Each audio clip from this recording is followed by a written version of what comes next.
Are you coming out here to do hummingbirds with me? You are. Oh, oh. Hi, it's Robbie from Southern California. And as you can see, I am doing my hummingbird feeders, but I have something really disturbing and alarming that I want to talk about today. And I'm going to try to make this really quick, no joke, because I want everybody to watch this.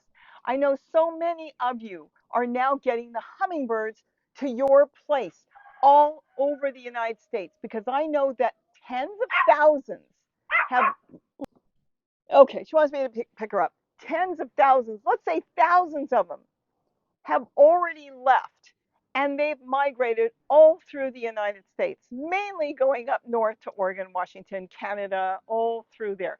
Here is the thing. I'm getting alarming messages how people are changing the formula. They don't like white sugar. They want to feed maple syrup. They want to feed raw sugar. They think they're doing something good. And then they say, look, my hummingbird is happy. Let me give you some information on that. The hummingbird that you see coming to your feeder who is feeding on raw sugar is probably not the same hummingbird the following week. What's happening is they're very territorial.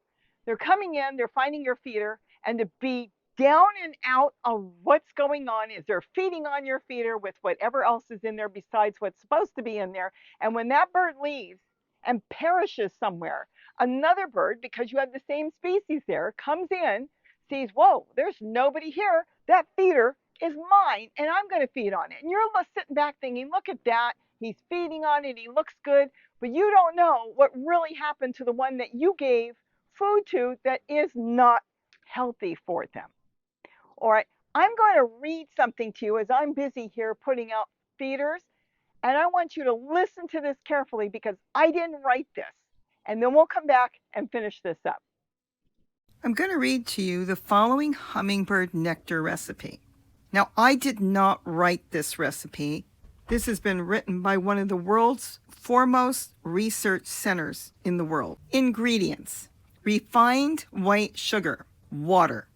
Directions for making hummingbird food: mix 1 part sugar with 4 parts water. For example, 1 cup of sugar with 4 cups of water until the sugar is dissolved. 2. Do not add red dye. 3. Fill your hummingbird feeders with the sugar water and place outside. 4. Extra sugar water can be stored in a refrigerator. 5. Change feeders every other day and thoroughly clean them each time to prevent harmful mold growth.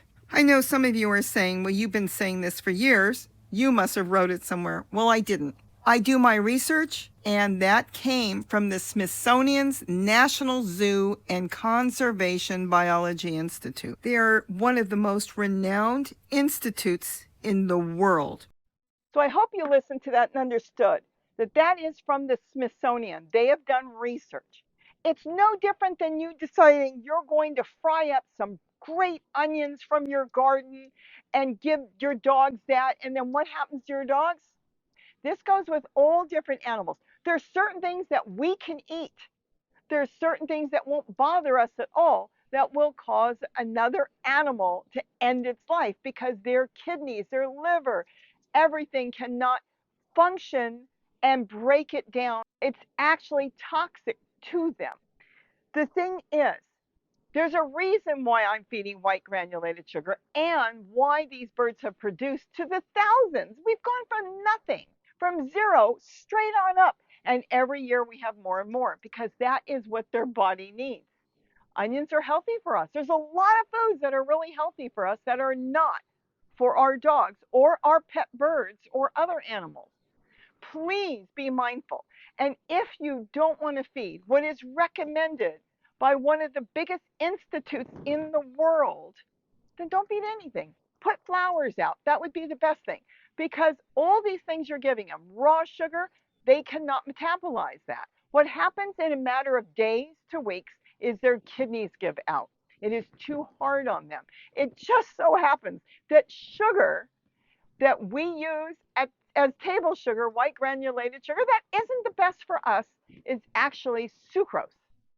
It is the same thing that is found in flowers, and that is what they need. And that is what makes their heart beat, their blood circulate, their brain work, everything, their liver, everything functions perfect with that. Can they live on that 24/7? Of course not, because what they need are insects and pollen and nectar and other things around the garden. And that's why they come here. They come here when they can't find enough food. Why can't they find enough food? Well, look around. If you're out in the country, you've got all the food they need. But when we go through a drought or just going into the city, all that land is now gone that would have had wildflowers for your area, wildflowers that they would have fed on.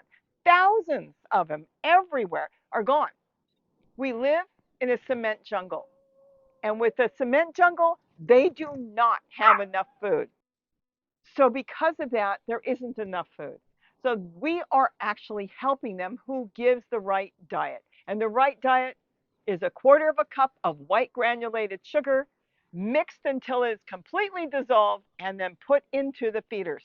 Don't leave it out for more than 2 days, 3 at the tops if it's cool, and then wash the feeder in the same fashion as you would wash a bowl or a dish for your child or hopefully yourself, and then put it back out. Use whatever you want to wash it, just rinse it really good. And it doesn't matter if it's plastic or glass. If you're putting it out in the sun, then I would change it every single day. But if you can find a shaded area, like I built this, that helps it stay a little fresher. And remember, it's them bringing it in. That's why you don't have to boil the water. That's why you don't have to worry about it. They're bringing in bacteria and stuff from just picking around flowers. We live in an environment that has all kinds of different critters on flowers, plants, walls, everything, and they bring it in. So all we have to do is wash it and put it back. They have good immune systems as long as we don't abuse them and give them the wrong food. So I hope I've given you some information. Please don't message me and tell me all about how you're going to give them all this fancy food and you're going to give them juice or jelly or maple syrup or raw sugar. It doesn't work. No brown sugar, no powdered sugar, because powdered sugar has got corn flour. They cannot metabolize that at all. That will go straight into their system and just cake up, and that's the end of them. So that little bird that you think is coming to your feeder every day, and then it disappears for a couple days and comes back, and you think, wow, I'm feeding it raw sugar. It's not the same bird. So with that, have a wonderful day. And don't forget to eat what you grow. And if you stick with the right diet, you could end up with thousands of hummingbirds too.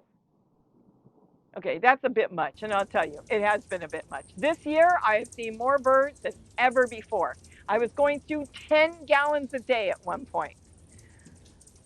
And those are the birds that you probably have at your place now. Bye-bye.